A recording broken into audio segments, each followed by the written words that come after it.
And I just realized, honestly, this isn't the second time you've pushed me back, it's the third time. Period. I was supposed to get paid last Thursday, then Tuesday, then Friday. And now, in your time zone, it's Saturday, period. I'm having trouble right now feeling comfortable continuing to tell these people that there's an opportunity here.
Okay, everybody. Welcome to the new version on Zoom. I'm trying this for a month. I really need to see activity on the site, I'll be honest with you. I'm not going to pay the $15 a month. I'll go back to the free plan if it does not work. But we are the real estate investor army. I don't know, whatever. So tonight I want to focus on what we need from you. What kind of things you can bring us. What kinds of deals will sell the fastest in this new economy. No one knows what's happening after COVID. In fact, we don't even know.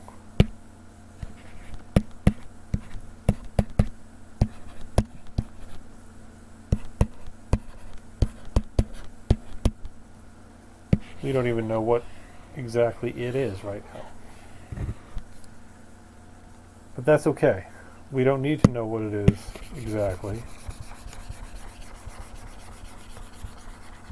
It is a much better tool than the whiteboard tool. The eraser works a lot more efficiently.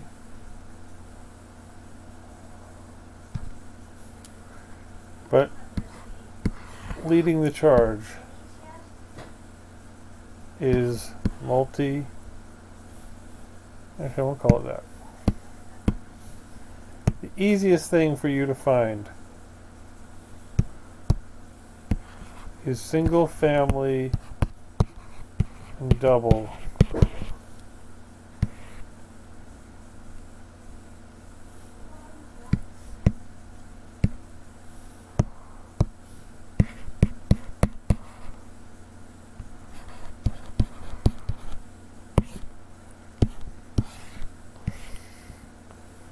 and the criteria for those are, I hate that color. The criteria for those are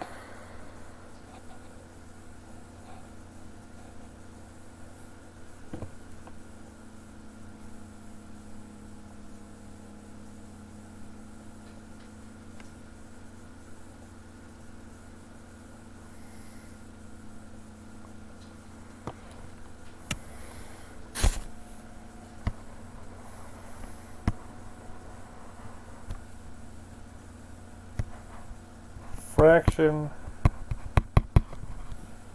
of value. Now, that means you want to be ARV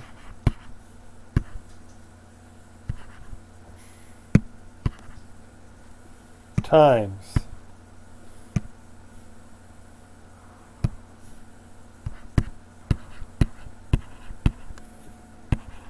minus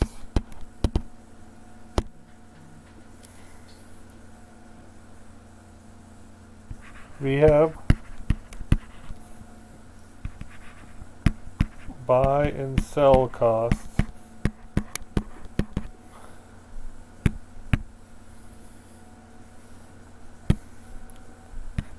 hold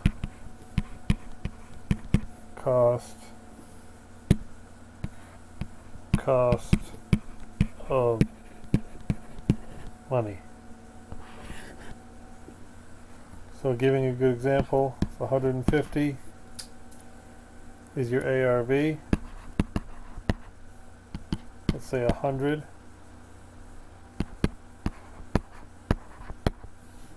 is a round number for that. And we'll put 30 for rehab, 10 for buy and sell, 5 for hold cost, 10 for cost of money. 30, 40, 50, 55K.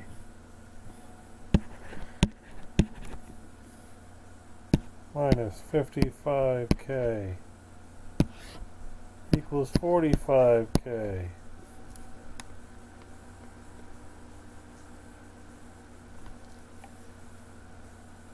Minus wholesale. That means you want to be buying this thing at about 35K.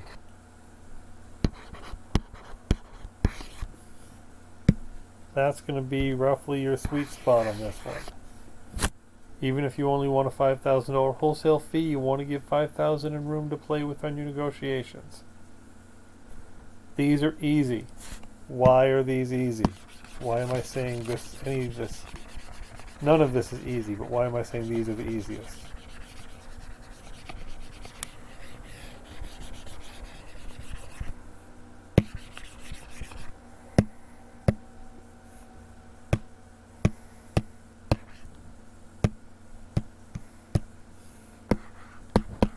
Flip deals are often owner or personal owners. That's what makes these the easiest. They are often vacant. They are often broken. And in many ways, this last one is the reason why they're the easiest. They're not cash flowing. They're not happy properties. They're not properties anyone likes. They're a pain in the owner's behind.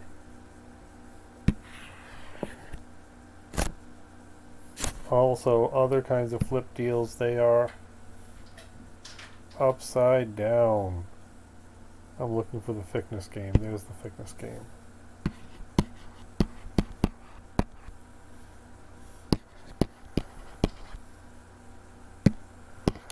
Okay, I'm not seeing the chat box. Let's see if I can turn on the chat box here.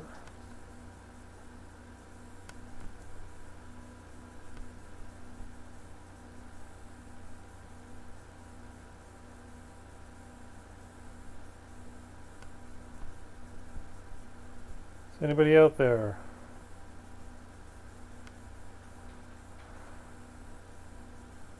Chat. Okay, well, it's a real busy group chat. I can see that right now. The game on getting flip deals to be bought is talk about the pain points.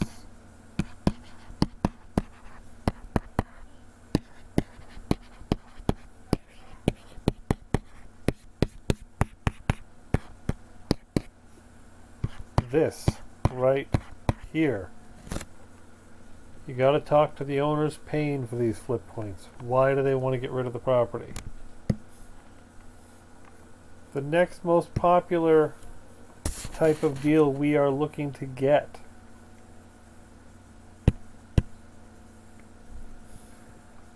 is the small rental.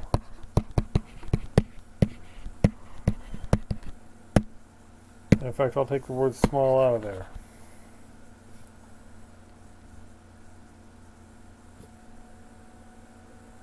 We are looking for the rental deal on this one.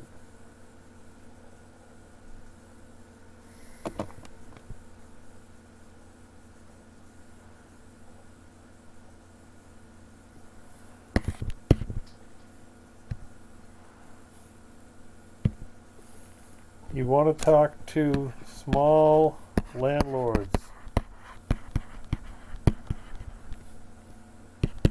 and small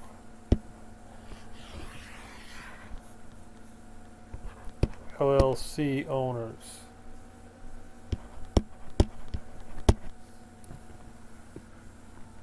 You want to talk to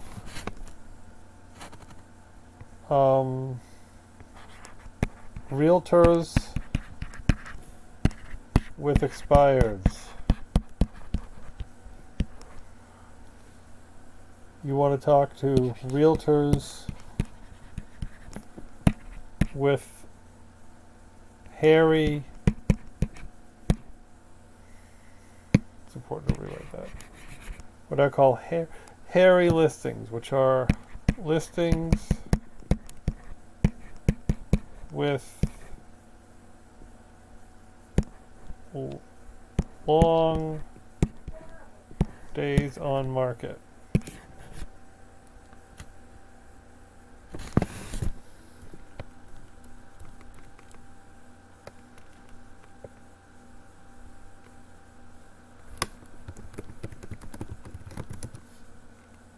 Just seeing if there's anyone in the room.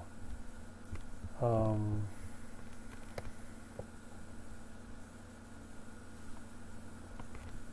I'm really wondering if this is a good choice. But anyway, rental deals. And remember, our rental math is much more complicated than our flip math.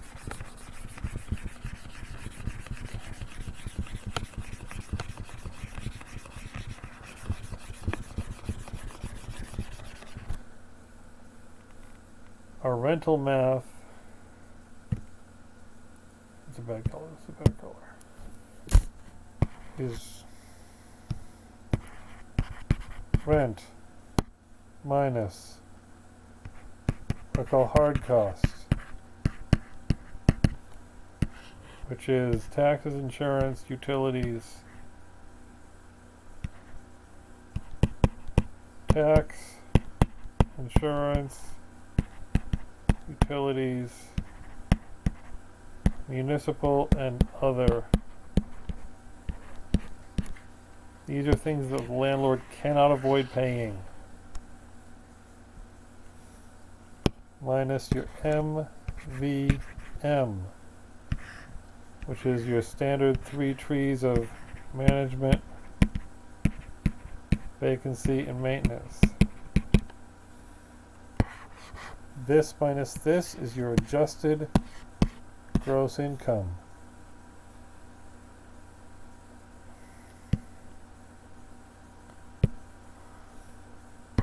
All 3 of these together become your NOI, your net operating income.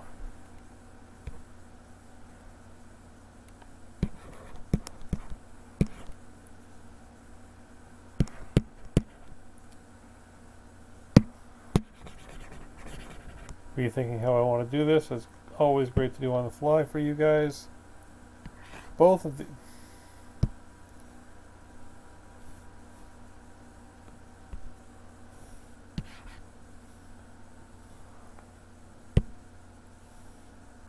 both of these can both be called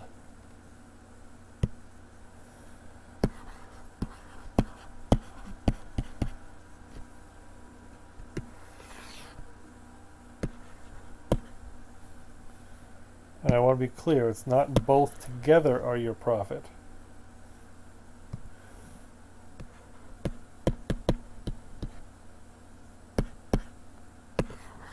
Either one of these are profit.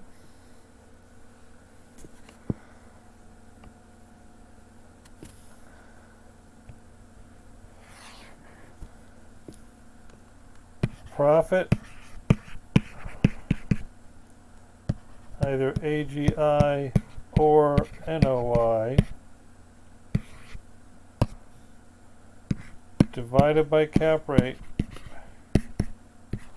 equals value. Finished value.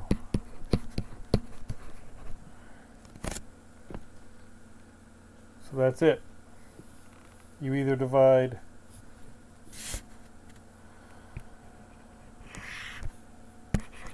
AGI over cap or NOI over cap.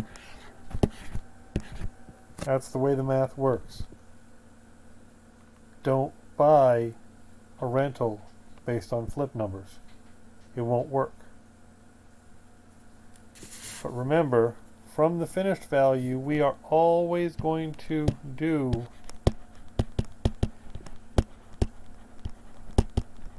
so this really is an ARV.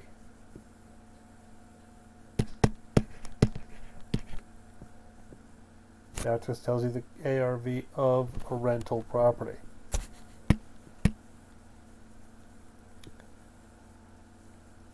The third and final category that will, or the second to final category that will always sell,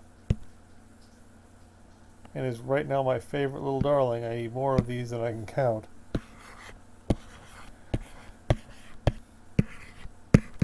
Storage.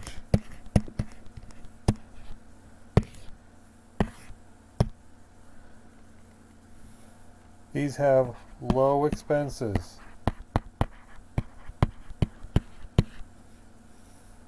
Low stress.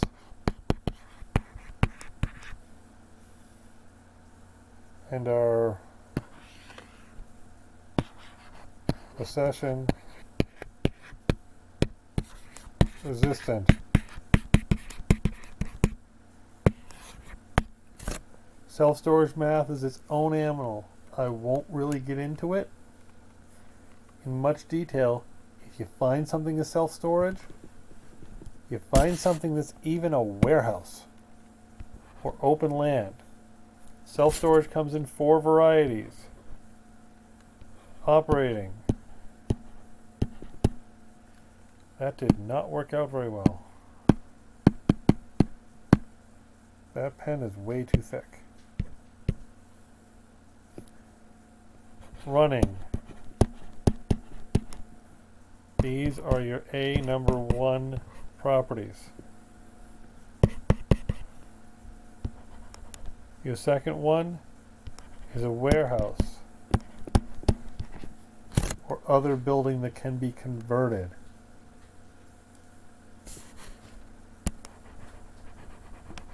These other ones would be land. Warehouse is a 2-star, land is a 1-star. Pretty obvious why. This one is putting money in my pocket right away. This one is half done. It's already a building.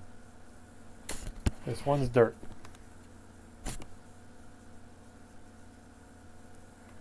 Now, you're going to be confused by this.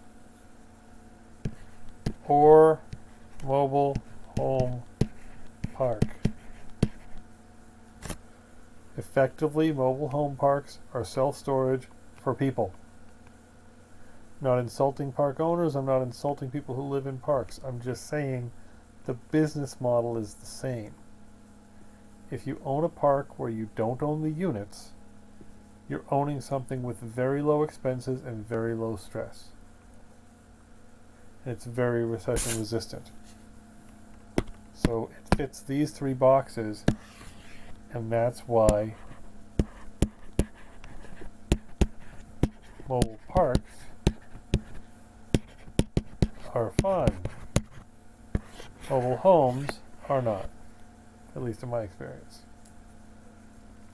These ones all day long I can sell to the highest bidder with almost no effort because I'm tied in with the biggest wholesaler in self-storage. If I can't find a buyer for it, I send it to my friend, he gets it sold, we get half the profit, we're good. So right there, it is a win-win-win across the board. The last category, and the most fun in a lot of interesting ways, is store, mall, office, commercial, and mix. These categories are across the board the best and most interesting, except recession hurt.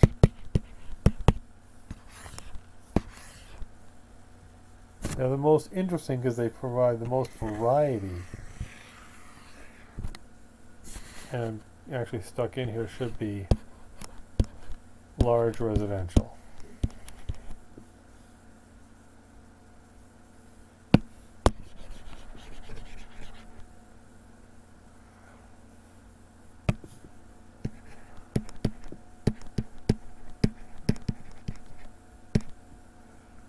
The sessions hurt. So variety is good.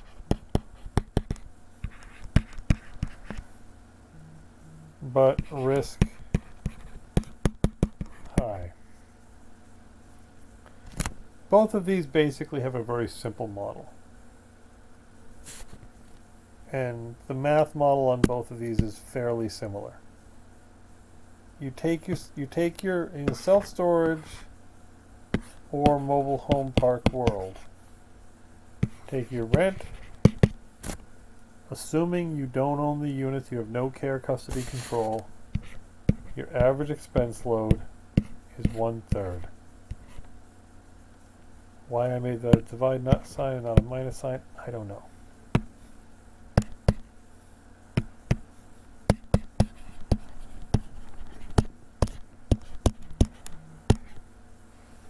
And in this world, your cap rate it only needs to be an 8 or a 9 to be happy.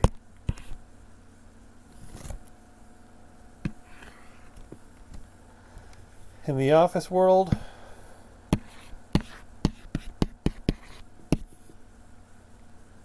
you're running the same cap. This is a little harder to figure out because you've got building maintenance numbers. So pretty much what I take is I take the building's NOI times 0.9. Or I should say, be careful of my terminology, AGI times 0.9 over cap. This is my maintenance vacancy management pad. Depends on the market, depends on the environment. Now, what we've never discussed before, and I think now is a perfect time to do it, is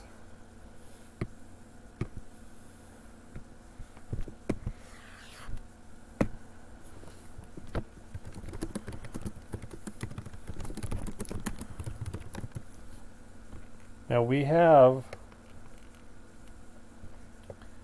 this in our materials that we provide. Personal.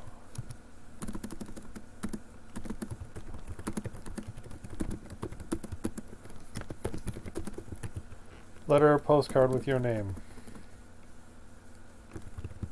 Greeting, defining you as an investor and experienced team.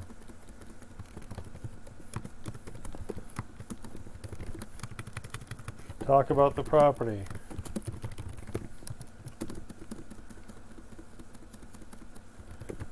Don't define value or offer unless sure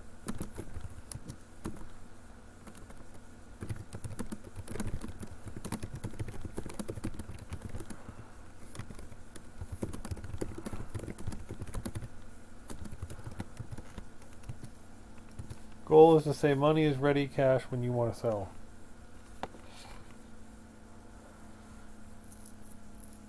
That's really pretty important information.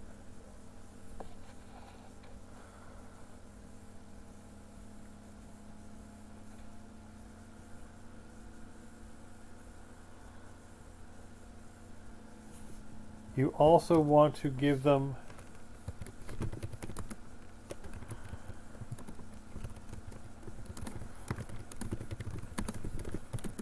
reasons to choose you, action items,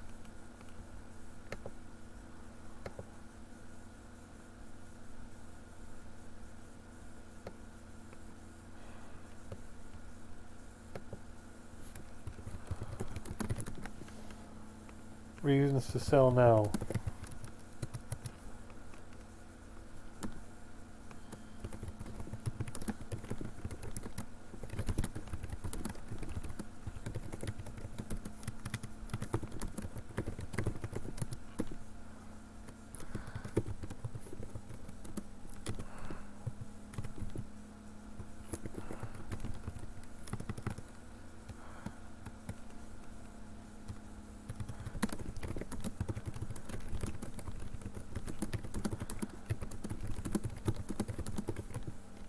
This is your lead. Once you go in and you submit that lead, it is yours. We have someone in the waiting room. How do I take care of that? Raymond Joseph, please come in. How do I make things not have a waiting room? That's weird. Welcome, Raymond. I think it's still a technology blitz for me.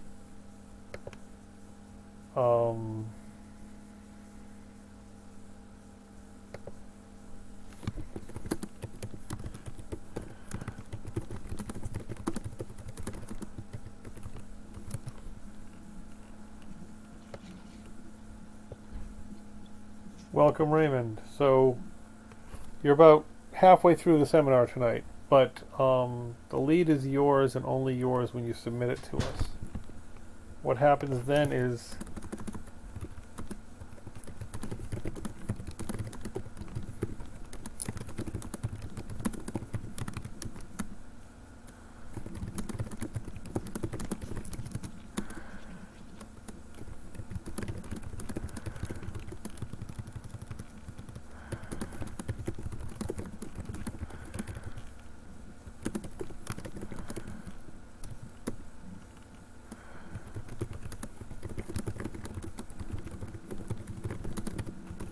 wow, it's a lot harder to type and write than it is to type and talk than it is to handwrite and talk.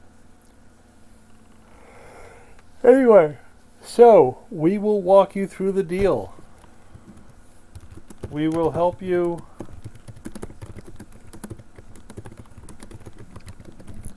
get it under contract, help you get it marketed and sold.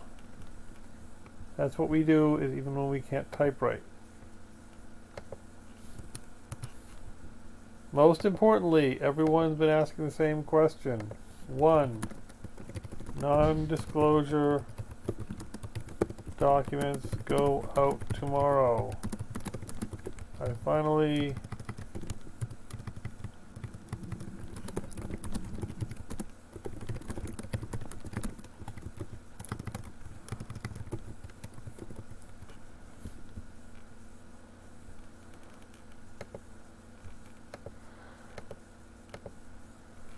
second thing is,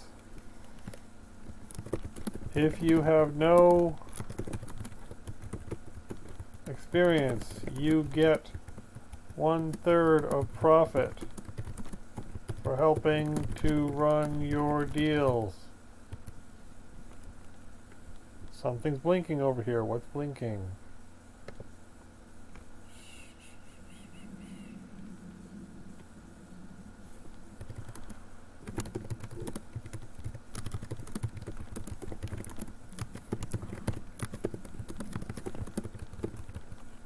Hang on 1 second. I will let you know. I just gotta check my YouTube connection and see if we're still live. Raymond said we seem to have a problem over there.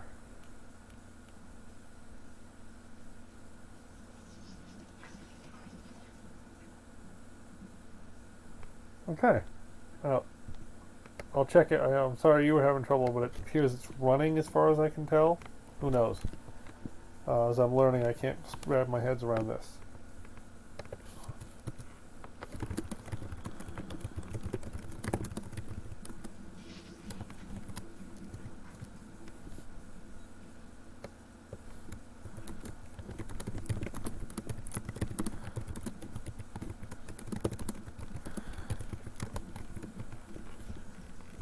Now, a lot of people don't believe me when I say this last part. A lot of people really take issue with this and think that I'm frankly blowing smoke up their ass. But I'm not. I would rather 10% of 1,000 deals than 100% of 10 deals. Can anybody tell me why that is?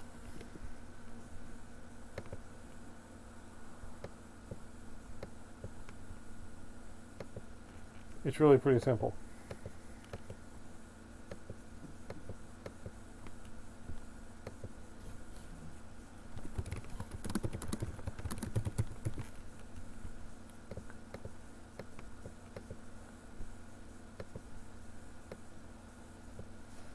At the end of the day, I want to build you up to the point that you are running most of your deals. So generally the process is going to be this.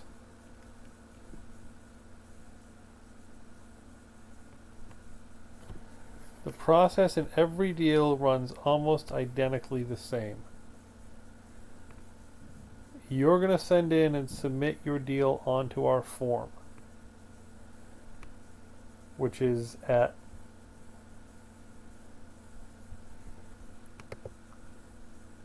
the website I just posted. My brain's locking up. And it's going to automatically end up showing up in Table 9 Media.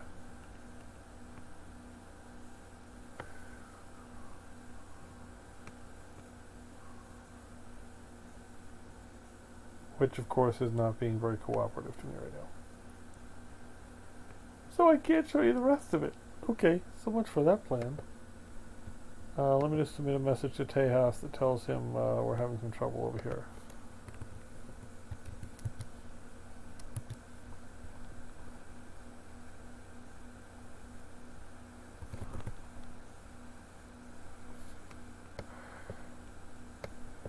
Heck, we'll do that later. Alright, so we're back to sharing the whiteboard. So what happens then is that our forms submit automatically to our Table 9 CRM, which I think it's because I've got 5 different streaming softwares running now that it's having some difficulty. In any case, the CRM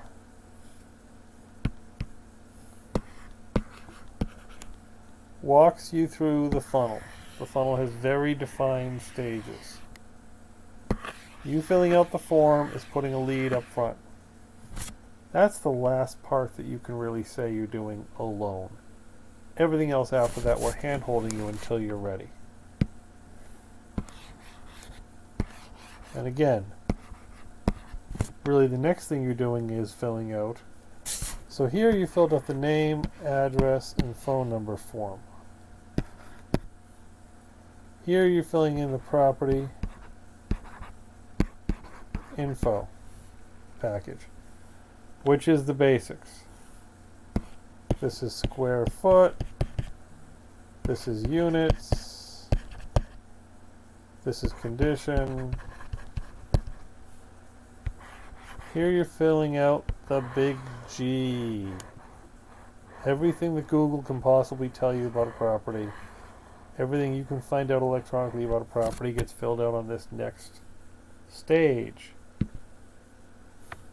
Now in our system, these are 2 different forms, kind of, but they're one stage. This is called the intake. The next stage after that is the first phase of running numbers. This is spreadsheets.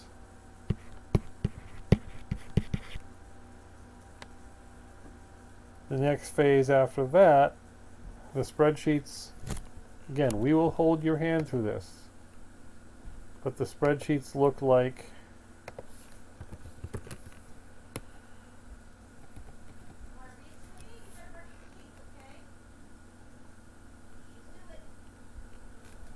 I gotta learn to pull this stuff up ahead of time, because I always need it during the show and I never have it available. The spreadsheets are your 3 primary Excel calculators. Your rehab, your rental, your flip. You will have access to this screen. And you will fill these in and you will include them in the data form so we can reach them later.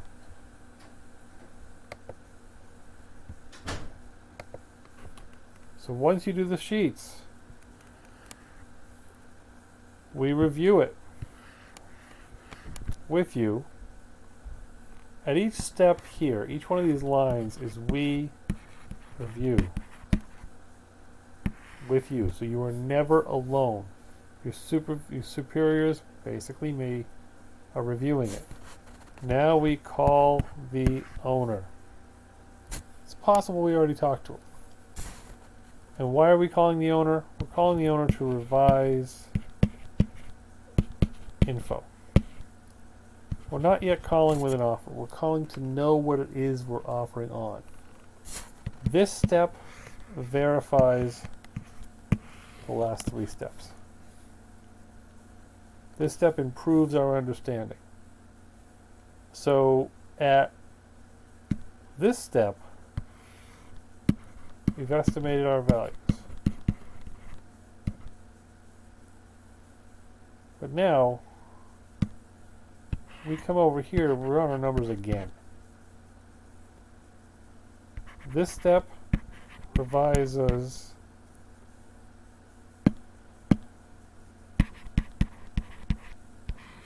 this step. And this is the part we all love. This is the part we all know. This is the part we all dream about. Make offer. Many companies, any more colors? Many companies call this the underwriting block.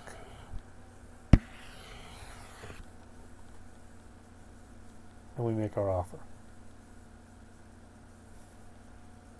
It can be very quick. It looks like a lot, but it's really not. We make our offer. We get our offer. There should be a different color. We'll make that green. Green is... This is where we hunt for the money. I'm going to change my color scheme because I'm going to get off track here.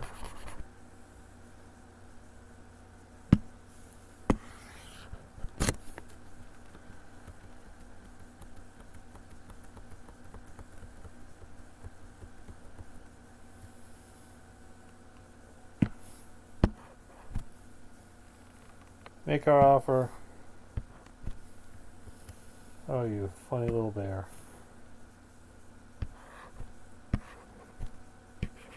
We market the property, which we probably have already pre-sold for you because we have buyers.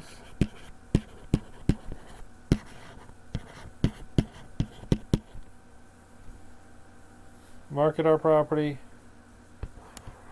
and the part we all know and love. We sell, and now it's time to take the pie of profit and divide it. You get this part, I get this part. This is my ideal world.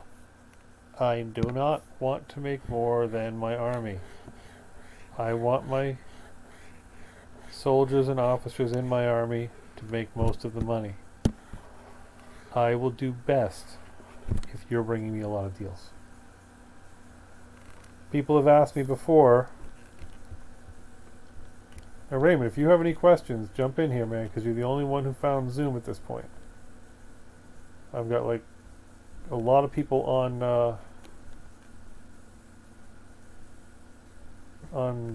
other channels, but not a lot of people on Zoom at this point, so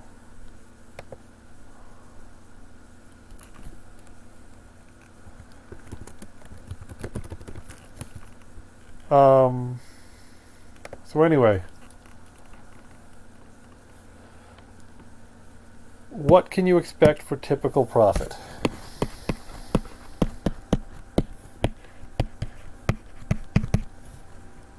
And I'll tell you right now, there's no such thing.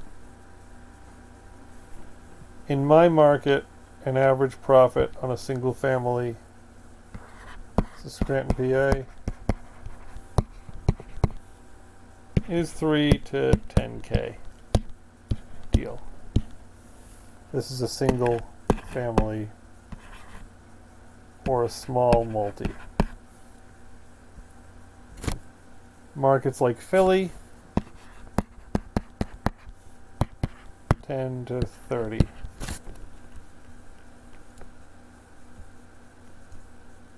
I definitely need to go to my multi-screen computer for this, absolutely.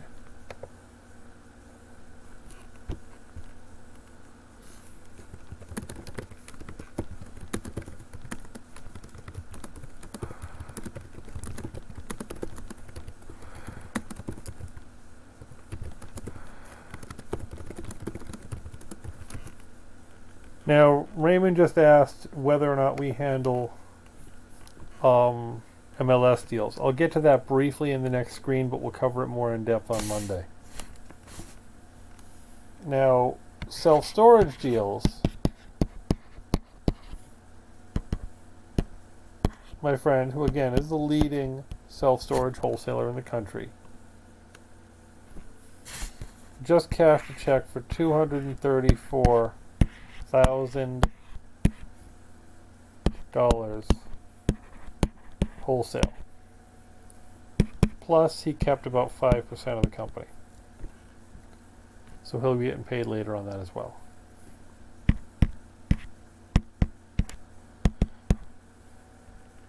Now, you have to realize what that means. If it was a 10% wholesale commission, which is huge, that's a $2.34 million deal. I don't know how big it was. I don't know the details of the deal, but I know he just got that check. So wholesale commissions go the gamut. The bottom line is we can't be focused on what the commission is. Don't do it based on one check.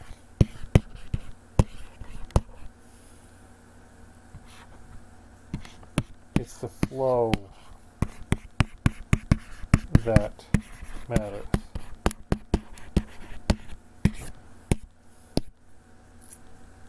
It's keeping the deals consistently going. It all comes back to the funnel. It's all about putting stuff in. For those of you who are fans of 80s sci-fi, there was one of the Star Trek movies, I forget which one, about a giant planet-sucking black hole thing that would just go and vacuum everything up in space. That's what you want to be. You want to be vacuuming up every deal in your known universe and pushing it through the Army process. And once we chop it up and we teach you how to handle the deals at each stage, and they're not hard. We're talking an hour or so max at each stage. I do each stage in about 10 minutes. You could be coming out with your check for less than 8 to 10 hours of work. Now tell me, compared to your current income level, how big a check has to be for you to be really happy with something after 8 or 10 hours. If I told you were making $1,000 a day starting tomorrow, would you like that? What about if I told you can make $10,000 a day? Now, to Raymond's question.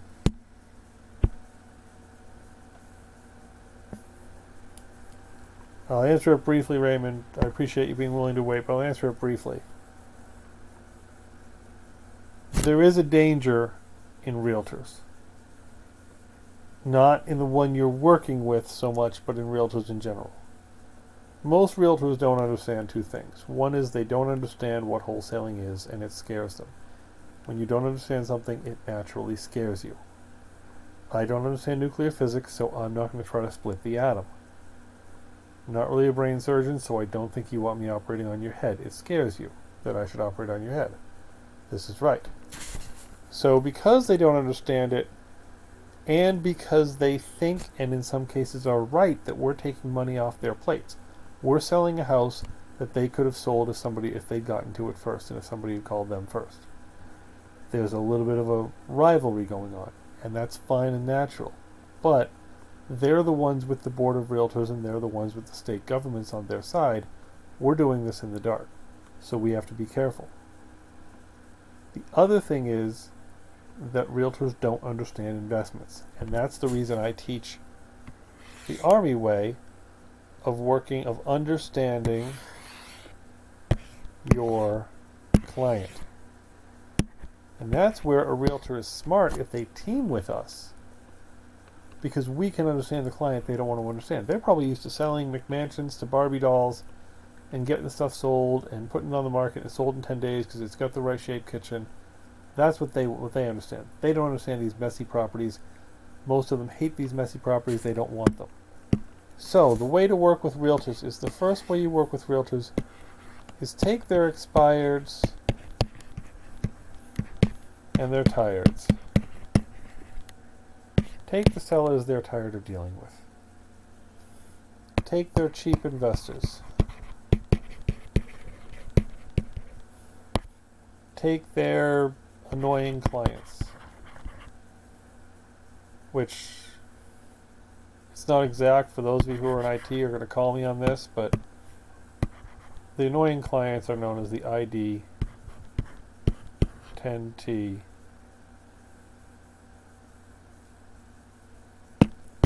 Why can't I write correctly? 10T errors. And I'll just leave that there for you all to figure out what ID 10T means. It looks like a word, that's what it means. You want to go after the ones that are on the market for a long time. You want to go after the ones that are slow movers. You want to go after the ones that are not really whatever. These are their tires. High days on market. Things like that. Expireds is just that. They can set you up to get a list of the expired listings, and they can feed you daily with things that other realtors let slip through the cracks. And they can set you up with other criteria. So, for instance, a property expired yesterday, and boom, you're calling them tomorrow, basically. Expired, the realtor didn't re-sign it, it didn't happen, you're calling. That's what it is. The second way you can deal with realtors is they will know which ones of their sellers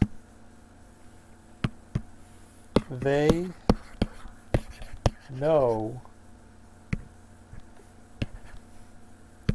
creative, desperate, motivated sellers. They know which of their sellers need to move something more than want to move it. They know which of their sellers have something that might be of value. But they only know it if we teach it to them. I do free realtor training. You set up a Zoom call, I'll do a Zoom call. We'll show them how we can help them. No problem doing that all day long, because realtors can be a big string of clients. Now, bringing it back the other way. Deals you can't make.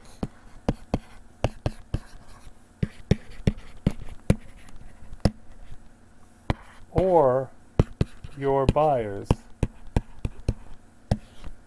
Refer them back to the realtors.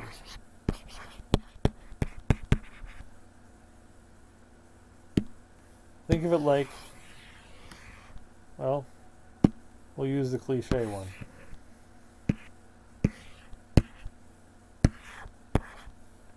It's the recycling. If you can't wholesale a deal because there's not enough meat on the bone, send it to your realtor. It's actually a double-ended arrow, truthfully. When you sell a deal to a flipper, give him the name of your realtor. And in turn, your realtor will feed you with expired listings and feed you with tired listings. And your realtor will help you know which one of their sellers can be worked with. Things realtors are not taught. And believe me, there's a long list of things you don't learn as a realtor. I am a realtor. I've been through it. I know. There is no creative financing class.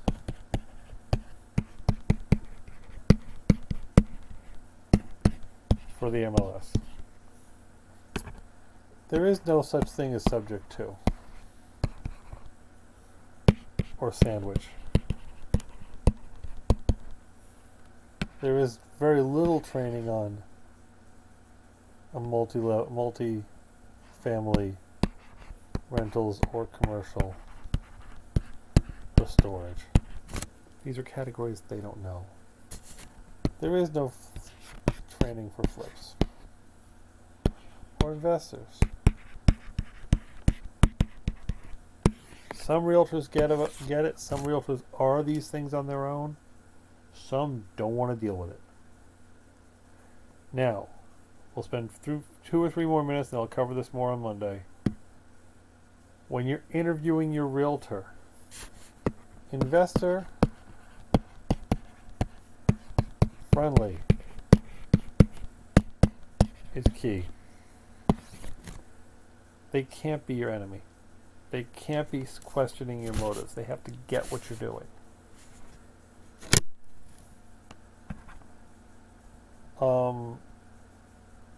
Open to ideas. And you may have to be financially creative. Because you have to realize their boundaries.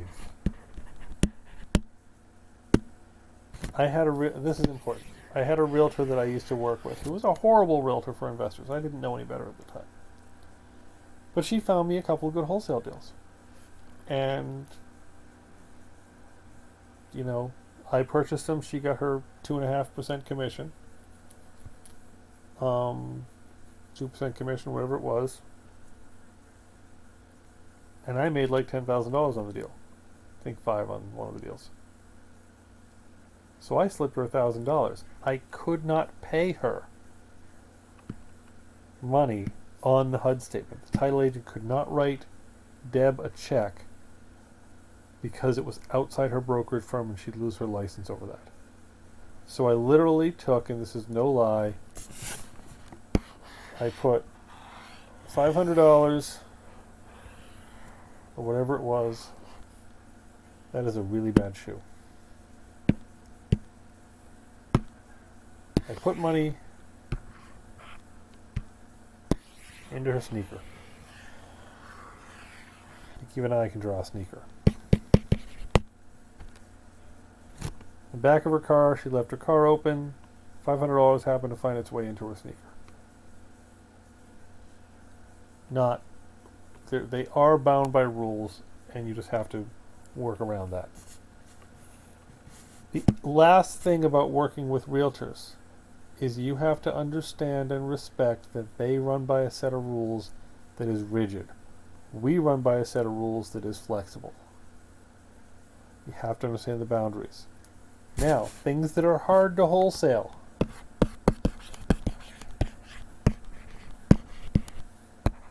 Number 1, first and foremost, anything bank owned. I will at some point give a long dissertation on bank addenda, but that won't be tonight.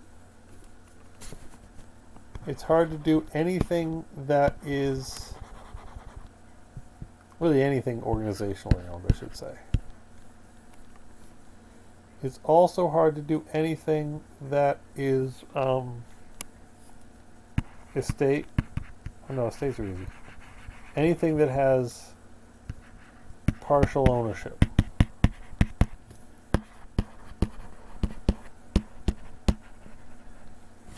If there's 4 people on the deed and only 2 people are agreeing to it, you really don't have a deal.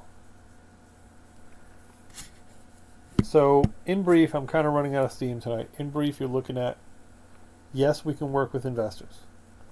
Yes, we can, of course, with realtors.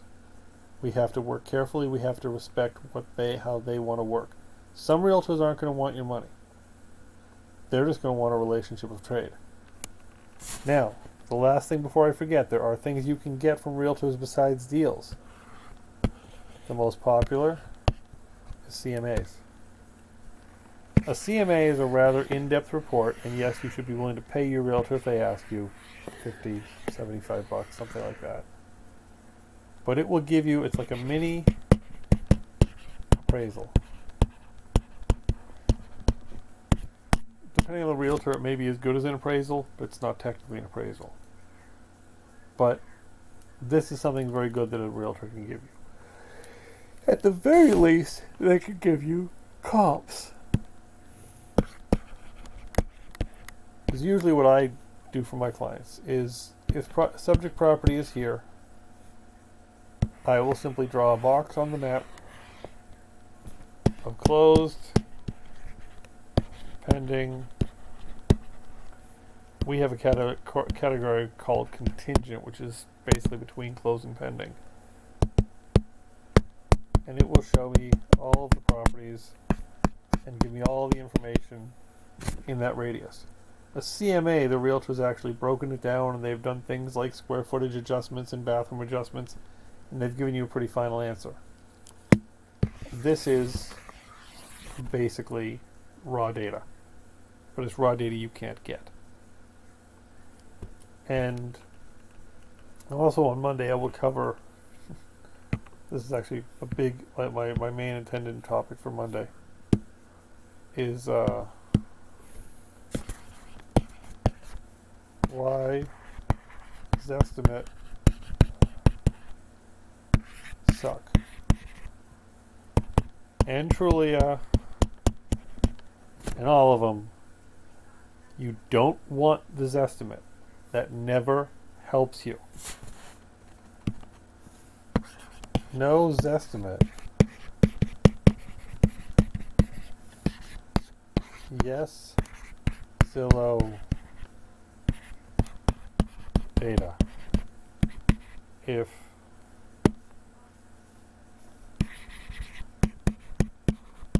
no realtor. So when I was saying not the CMA but the comps and the Zillow data are probably going to be somewhat similar. The comps will be better because they're true realtor entries and not crap from a database. But here's why you don't want Zestimates. A Zestimate takes, and I know I'm going over time a little bit, but real quick. We talked about the comps, the box, the property is here. And let's say there are different colors. Let's say these are foreclosures.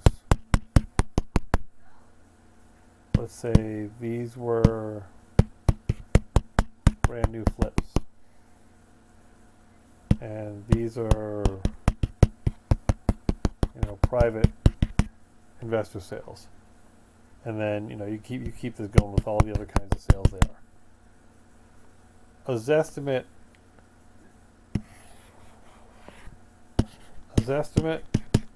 is basically an average. No one is sitting there, the computer doesn't know how to sit there and say, oh, that house is pretty, it's not comparable to the shithole this guy's asking me about. Or vice versa. If Zillow's algorithm is not able to say, that was a foreclosure being sold or that was a distress sale, it doesn't count. A human can do that. That's what a realtor can do. That's what you could do with the correct raw data.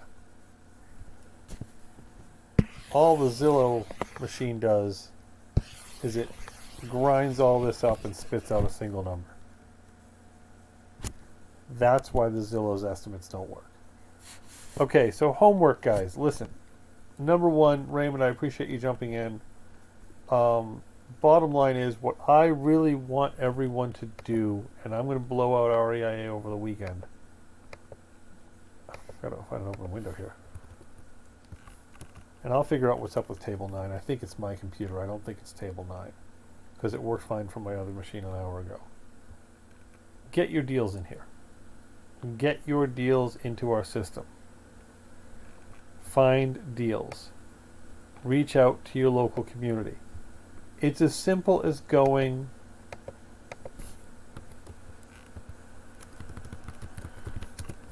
to Craigslist, Facebook, your county site, whatever, driving for dollars, putting up bandit signs, telling your friends they're going to make $200 in 5 minutes if they find you something.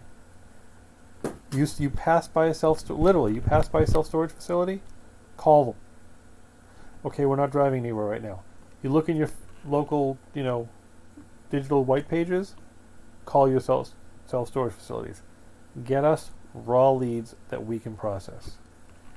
Second thing is fill out our forms. I know I'm behind in getting the data.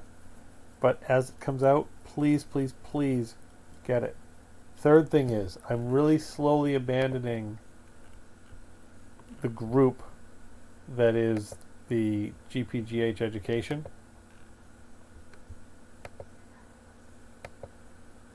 I'm slowly moving away from this group, or this page rather. It's not, that's the reason I'm moving away. It's not a group, it's a page. I'm moving over to our page.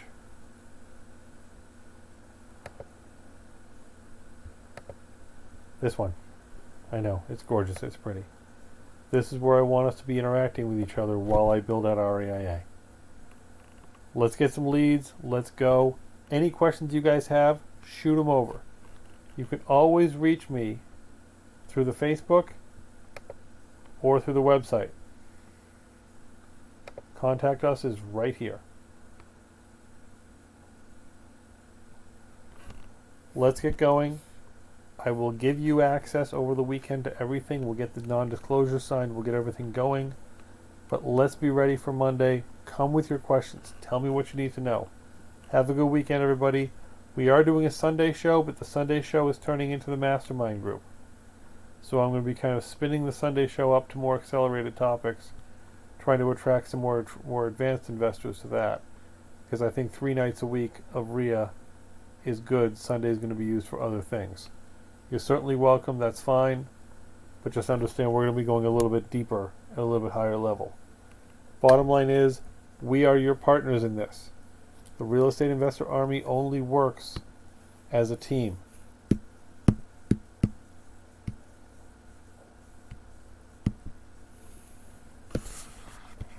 You and our partners.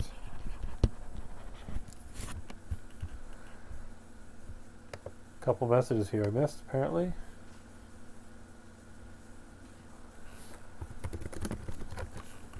Alright, sounds good, guys. Alright, have a good night, everybody. Thanks. Bye.